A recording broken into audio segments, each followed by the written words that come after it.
नमस्कार दर्शकों, आप देख रहे हैं अभय न्यूज का 24 अगस्त बुधवार दोपहर का बुलेटिन। मैं हूं आपके साथ आकांक्षा पिवाल। आइए देखते हैं शहर की आज की कुछ बड़ी खबरें। इस बुलेटिन के प्रायोजक है आरके डेवलपर्स। शानदार घर खरीदें अब अपने बजट में। देवास रोड स्थित डिवाइन वैली की पहली मंजिल पर स्थित प्लेनेट स्पा में मंगलवार रात उस समय भगदड़ मच गई जब अड़ीबाजी और हफ्ता वसूल न्याय नकाबपोश 7 बदमाशों ने हमला बोल दिया। ग्राहक, कर्मचारी और संचालक जिस भी हाल में थे उसी हाल में बाहर की तरफ भागे और जान बचाई। गुंडों ने प्लेनेट स्पा के फर्नीचर पर अपना गुस्सा उतारा और जमकर तोड़फोड़ की। घटना रात करीब 9 बजे हुई। स्पा संचालक 2 तालाब निवासी अली खान और उनके कर्मचारी ग्राहकों की स्पा कर रहे थे। इस दौरान मुंह पर रुमाल लपेटे 7 युवक धड़धड़ाते हुए स्पा ऑफिस में घुसे और चाकू निकाल लिए। ये देखकर कर्मचारी, संचालक और ग्राहक घबरा गए और उन्होंने बचने के लिए बाहर की तरफ दौड़ लगा दी। इस बीच बदमाशों ने इन पर हाथ भी छोड़े और पीछा भी किया। करीब आधे घंटे तक बदमाश स्पा में तोड़फोड़ करते हुए भाग निकले। बताया जा रहा है कि बदमाश अड़ीबाज और हफ्ता वसूली करने आए थे। दोपहर में भी संचालक से उनका विवाद हुआ था और इसके चलते बहसबाजी भी हुई थी। बाद में धमकी देकर ये चले गए थे और नतीजे भुगतने की चेतावनी दी थी। इस संबंध में स्पा संचालक अली खान ने बताया कि नाम अभी तक क्लियर नहीं हुआ है। कुछ लोग थे, 10 से 12 लोग आए थे, ठीक है, मुंह बांध के थे। सुबह भी कुछ वारदात हुई थी हमारे साथ में, कुछ अड़ी वड़ी रखी गई थी पैसे की। हाँ। वो नहीं देने पे चाकू वाकू खुले गए थे और उसके बाद में हम लोग पैसे देकर उन लोगों को फ्री कर चुके थे। पर उसके बाद में ये हुआ कि हम लोग हमारा काम कर रहे थे, गल्ला यहाँ था, लड़के यहाँ पे काम कर रहे थे, हम आगे वाले ऑफिस पे थे। उसके बाद में कुछ लोग आए, 10-12 मुँह बांध के आए थे, नीचे से चाकू खोलते हुए आए थे, यहाँ पर आए। हम लोग सब यहाँ से भागे, चाकू खुले थे इसलिए हम यहाँ से भागे। उन लोगों ने फोड़ करी हमारे गले में 10 से 12,000 रुपये जो दिन भर की मेरी सिलक थी वो तो ले गए उठा के। उसके बाद में सारा तोड़ दिया, ऐसी तोड़ दी है। ये सारे जितना भी नुकसान है आपके सामने है। उसके बाद में जान से मारने की धमकी देके गए। बहरहाल डिवाइन वैली में स्पा को लेकर विवाद होने का मामला नया नहीं है। करीब 1.5 साल पहले भी यहाँ स्पा संचालक ने एक ग्राहक को बुरी तरह ढूंढकर उससे रुपए छीन लिए थे। इसकी रिपोर्ट माधवनगर थाने में दर्ज हुई थी और तब ताबड़तोड़ पुलिस ने स्पा सेंटर बंद करवाया था। इस बार मामला उल्टा हो गया है। स्पा संचालकों को बदमाशों ने ढूंढ दिया।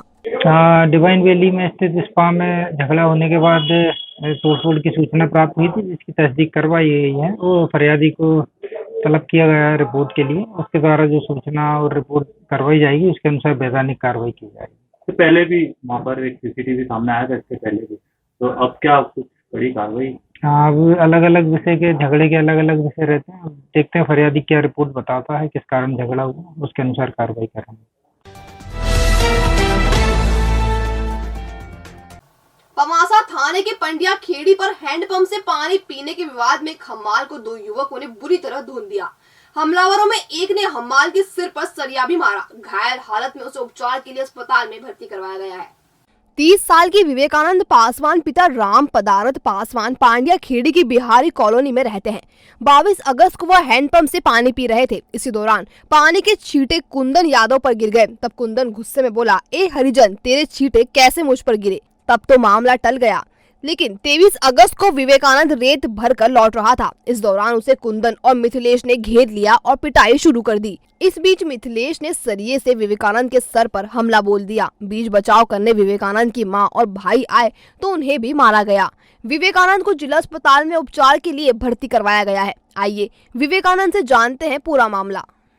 पानी पी रहे थे, छींटे उड़े तो कुंदन यादव ने बोला कि ये छींटे हरिजन, ये तेरा छींटा किसी मेरे ऊपर आ गया। हमने बोला भैया गलती हो गया।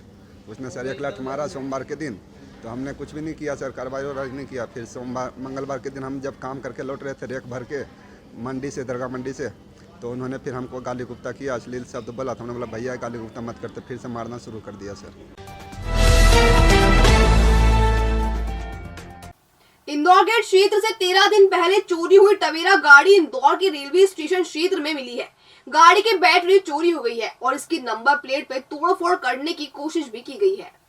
10 अगस्त को मुकेश राव चौधरी की टवेरा कार क्रमांक MP 13 BA 2273 इंदौर गेट क्षेत्र से चोरी हो गई थी, जिसकी रिपोर्ट मुकेश चौधरी ने देवास गेट थाने में दर्ज कराई थी। मौके पर लगे सीसीटीवी फुटेज में एक्टिवा से आए रेनकोट पहने 2 युवक टवेरा ले जाते दिखे थे। वह एक्टिवा मौके पर ही छोड़ गए थे। मुकेश चौधरी अपने स्तर पर भी वाहन की तलाश कर रहे थे और पुलिस भी अपना काम कर रही थी। मंगलवार को मुकेश चौधरी के इंदौर में रहने वाले दोस्त ने उनकी टवेरा रेलवे स्टेशन के पास खड़ी होने की जानकारी दी। ऐसे में चौधरी ने देवास गेट थाने को सूचना दी और वह खुद टवेरा लेने इंदौर पहुंच गए। वहां से वाहन लाकर उन्होंने देवास गेट पुलिस के सुपुर्द किया। अब कोर्ट के आदेश के बाद गाड़ी छोड़ी जाएगी। इस संबंध में मुकेश चौधरी ने बताया कि उसको मैंने फ़ोन करके बता दिया था कि मैं गाड़ी लेने जा रहा हूँ, मेरी गाड़ी मिल गई है। हाँ। यहाँ पे आपने कोई सहायता भी मांगी थी, लेकिन यहाँ तो पुलिस आपके साथ गई नहीं, क्या कुछ नहीं ऐसा कुछ कारण नहीं, या फिर कुछ और? नहीं कुछ नहीं, ऐसा कुछ नहीं है। मैं खुद ही जल्दी निकल गया, मुझे जैसी सूचना मिली वैसे ही मैं सीधे गाड़ी लेने निकल गया यहाँ से। वहाँ पे जब वो गाड़ी लेने गए तो किसी तरह की कोई पार्किंग वगैरह खड़ी थी या फिर लावारिस? नहीं, लावारिस हालत में थी, इंदौर में, इंदौर में रेलवे स्टेशन के पास में। क्या क्या कुछ नुकसान भी हुआ आपके? हाँ, नुकसान हुआ, टूट फूट करी है, गाड़ी में ठोका ठाकी करी है, नंबर प्लेट तोड़ी है, बैटरी चोरी करी है। मेरे अभी थाने पे आया, मेरे यहाँ पे जब्ती करवा दी है गाड़ी की। अब मैं कोर्ट के माध्यम से मेरी गाड़ी छुड़वाऊंगा। बहरहाल 5 दिन तक टवेरा इंदौर में लावारिस हालत में खड़ी रही और इंदौर पुलिस ने वाहन पर ध्यान तक नहीं दिया। करीब 10 दिन पहले 3 बदमाशों ने एक वृद्धा को धक्का दे दिया। बुरी तरह घायल हालत में उसे इलाज के लिए निजी अस्पताल में भर्ती करवाया गया, जहां उसकी मौत हो गई। महावीर नगर में रहने वाली गीता बाई के 3 बेटे हैं। बड़ा बेटा दिलीप फूल बेचता है तो छोटा बेटा सोनू बालाजी टेंट हाउस पर काम करता है। सबसे छोटा बेटा गोलू बेकार है और उसकी संगत गलत है। उसके दोस्त रोहित, नवीन और नीरज दुर्लभ गैंग के लिए काम करते हैं। गोलू पिछले 3 दिन से घर से गायब था। उसका पता पूछने के लिए रोहित, नवीन और नीरज घर का चक्कर लगा रहे थे। 14 अगस्त की शाम 4 बजे गीता बाई की इन युवकों से बहस हो गई तो तीनों ने गीता बाई को धक्का देकर गिरा दिया। इससे गीता बाई को गंभीर चोट आई। परिजन उन्हें पहले सिविल अस्पताल ले गए, फिर मेवाड़ा अस्पताल ले गए, फिर पाटीदार हॉस्पिटल। यहीं उपचार के दौरान गीता बाई की मृत्यु हो गई। गीता बाई के बेटे सोनू ने बताया कि 2-3 अपराधी अंदर घर में धक्का देकर मेरी मम्मी के ऊपर हमला कर गए थे। 14 तारीख के दिन की बात है, 14 अगस्त से शाम की 4 बजे की बात है। इन तीनों अपराधी का नाम है नवीन, रोहित, नीरज। इन्होंने घर में घुस के मेरी मम्मी को धक्का देकर ऐसी दुर्घटना कर दी और उनकी मृत्यु हो गई कल। प्रधानमंत्री आवास योजना के तहत कानीपुरा मार्ग पर बन रही मल्टी का मुआयना करने बुधवार को महापौर मुकेश चटवाल और MIC सदस्य पहुंचे। इन्होंने निर्माण कार्य देखा और आवंटन की प्रक्रिया भी समझी। मल्टी में दिव्यांग कोटे के फ्लैट आवंटन से बाकी हैं। महज 2 लाख रुपए में यहाँ फ्लैट मिल सकेंगे। तराना मार्ग के कानीपुरा क्षेत्र में मल्टी का निर्माण अहमदाबाद की ज्योति इंफ्राटेक कर रही है। 7 जनवरी 2021 को उसने काम शुरू किया था और 7 जनवरी 2023 में काम पूरा करने का लक्ष्य रखा था। MIC सदस्य शिवेंद्र तिवारी, रजत मेहता, दुर्गा शक्ति चौधरी, योगेश्वरी राठौर, सुमन वाघेला के साथ महापौर ने मकानों का काम देखा और अफसरों को निर्देश दिए। अफसरों से महापौर ने कहा कि सड़कों के बीच डक्ट बनाएं ताकि पाइपलाइन, केबल लाइन डालने के लिए सड़कों में तोड़फोड़ नहीं करनी पड़े। मीडिया से महापौर मुकेश चटवाल ने कहा कि जिनके मकान कच्चे थे उनको तो पक्के बनाने का प्रधानमंत्री आवास योजना में काम चल ही रहा है, वो सब आप लोगों ने देखा। लेकिन जिनके पास ना ज़मीन थी ना मकान था, उन लोगों को मकान देने की जो योजना थी, तो मात्र 2 लाख रुपए में इतना सुंदर भवन सुव्यवस्थित यहाँ पर दिया जा रहा है। तो इसको हम आज देखने के लिए आए थे कि इसमें कितना काम शेष बाकी है, कितने यहाँ पे फ्लैट बाकी हैं जो बिकने से रह गए हैं या जिन लोगों को और देना है, और अपन कितने दिनों में इन चीज़ों को अपन दे सकते हैं। तो यहाँ देखने के बाद जो जानकारी लगी कि हमारे जो विकलांग बंधु हैं, दिव्यांग बंधु हमारे जो हैं, उन लोगों के कुछ फ्लैट्स बाकी हैं। तो उनको लोग साथ में आप लोगों के माध्यम से भी निवेदन करता हूँ कि जो हमारे दिव्यांग जन बंधु हैं जो लेना चाहते हैं तो सीधे भी नगर निगम में जाकर के इस विषय के लिए आवेदन कर सकते हैं। नगर निगम के माध्यम से हमारे एक तो पवासा में है, मनशामन में है, कानीपुरा में है, और अन्य जगह भी आने वाले समय में और भी हम बनाएंगे। उसके लिए भी जगह नगर निगम में चिन्हित कर ली है। ये हमारे जब बोर्ड के गठन के पूर्व में ही ये पहला बोर्ड था, तब ये सारे गठन हो चुके हैं। तो जो भी गवर्नमेंट की गाइडलाइंस थी उसकी जानकारी हमने ली कि उस हिसाब से उन्होंने वितरण किया है। योजना के प्रभारी कार्यपालन यंत्री PC यादव ने बताया कि मल्टी में 3 श्रेणी में MIG, LIG और EWS फ्लैट बनाए जा रहे हैं। 112 MIG, 48 LIG और शेष EWS फ्लैट है। MIG में अभी तक 2 फ्लैट बुक हुए हैं, जबकि EWS में 436 फ्लैट बुक हो चुके हैं। नहीं, निर्देश तो यहाँ जो काम अधूरा पड़ा हुआ उसको पूर्ण करने के निर्देश दिए गए हैं और अच्छा ही पाया गया। इसको ये जो EWS है ये करीब 1.5-2 माह के अंदर में तैयार हो जाएगा। नहीं, काम तो अपना जनवरी तक पूरा करना है, बिल्डिंगों को पूरा कार्य।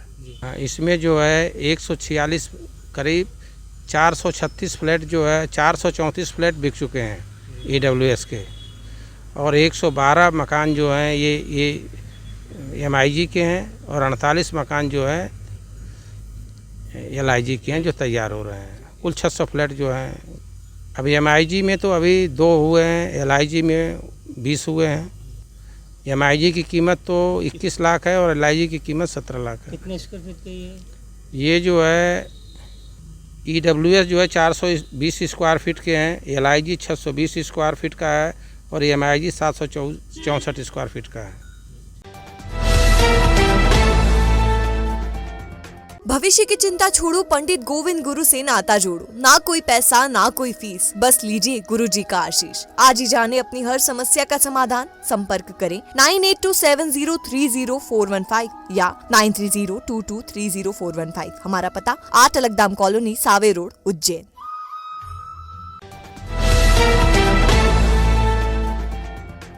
महावीर कॉलोनी में रहने वाले युवक के मकान की ओरिजिनल रजिस्ट्री उसकी बहन ने रख ली। इससे नाराज युवक ने जहर खा लिया। कानीपुरा की महावीर कॉलोनी में रहने वाला दिनेश पिता भेरूलाल परमार के मकान की ओरिजिनल रजिस्ट्री उनकी बहन राजूबाई पति बद्रीलाल चौहान के पास है।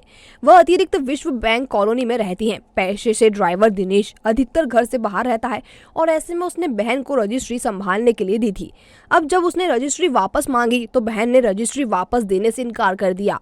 इससे परेशान होकर दिनेश ने जहर पी लिया। उसे उपचार के लिए अस्पताल में भर्ती कराया गया है। आइए दिनेश से जानते हैं पूरा मामला।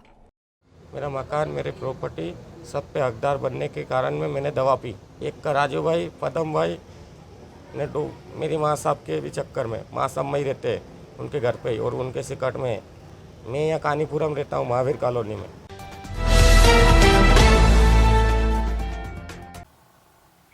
नागदा उन्हें रोड पर सड़क हादसे में दिवंगत 4 स्कूली बच्चों को सभा रखकर श्रद्धांजलि अर्पित की गई। इस दौरान उज्जैन जावरा रोड की तकनीकी खराबी को लेकर आक्रोश भी जताया गया। शहीद पार्क में आयोजित सभा में बड़ी संख्या में विश्व हिंदू परिषद और बजरंग दल के कार्यकर्ता और पदाधिकारी उपस्थित हुए। पार्क में चारों ओर दिवंगत बच्चों के चित्र रखे गए और इन पर पुष्पांजलि अर्पित की गई। चित्रों के समक्ष दीप भी प्रज्वलित किए गए। 2 मिनट का मौन रखकर बच्चों को श्रद्धा सुमन अर्पित किया और उनके मोक्ष की कामना की गई। बजरंग दल के जिला संयोजक अंकित चौबे ने बताया, उज्जैन के नज़दीक में कल जो एक हृदय विदारक घटना जो घटी है उसको लेकर विश्व हिंदू परिषद बजरंग दल द्वारा एक छोटा सा प्रयास किया हुआ है। चूँकि बाबा महाकाल की नगरी में मोक्षदायिनी शिप्रा मैया का यहाँ से निकलती है, तो हमने बाबा महाकाल से, कालों के काल बाबा महाकाल से ये कामना करी है कि जो कल घटना में जो चारों बच्चे की जो दर्दनाक मौत हुई है, तो बाबा महाकाल उनको मोक्ष प्रदान करे।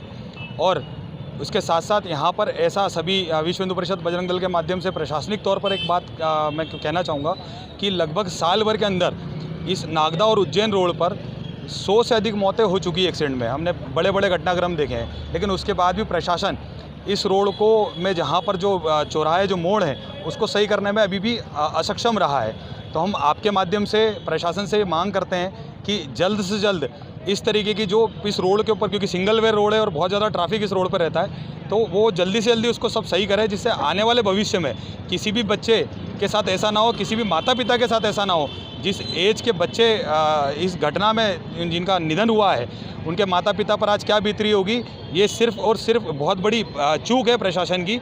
इस रोड के अगर ये पूर्व में भी जब घटनाएं घटी थी, अगर उस समय अगर इन रोडों को सही कर लिया गया होता तो आज 4 मासूम बच्चों की मौत नहीं होती। श्रद्धांजलि के दौरान उज्जैन जावरा रोड की तकनीकी खामी पर भी आक्रोश जताया गया। चौबे ने बताया कि ये रोड तकनीकी तौर पर ही खराब बना है और इस वजह से हादसे हो रहे हैं।